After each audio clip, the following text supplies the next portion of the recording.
થરાની કરોડોની model day school ધોરણ 6 થી 12માં 290 વિદ્યાર્થી પણ એકે કાયમી શિક્ષક નહીં.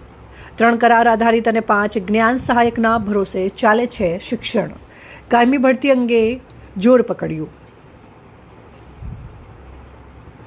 વગર તાલુકાના થરા ખાતે સરકારે કરોડો રૂપિયાના ખર્ચે અત્યાધુનિક મોડેલ ડે સ્કૂલ તો ઊભી કરી દીધી, પરંતુ તેમાં એક પણ કાયમી શિક્ષક ન હોવાનો મુદ્દો હવે લોકો મુખે ચર્ચાએ પર ચડ્યો છે.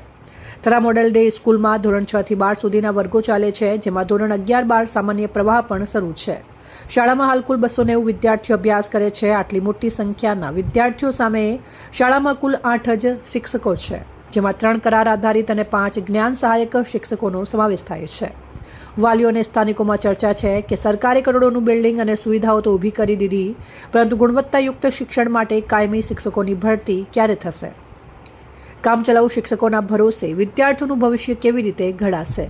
મોડેલ સ્કૂલનો મુખ્ય ઉદ્દેશ્ય ગ્રામ્ય વિસ્તારના બાળકોને શહેર જેવું શિક્ષણ આપવાનો છે, પરંતુ કાયમી સ્ટાફના અભાવે આ હેતુ સાર્થક થતો નથી. સ્થાનિક શિક્ષણ પ્રેમીઓ અને વાલીઓ દ્વારા તાત્કાલિક કાયમી શિક્ષકોની ભરતી કરવામાં આવે તેવી માંગ પ્રબળ બની છે.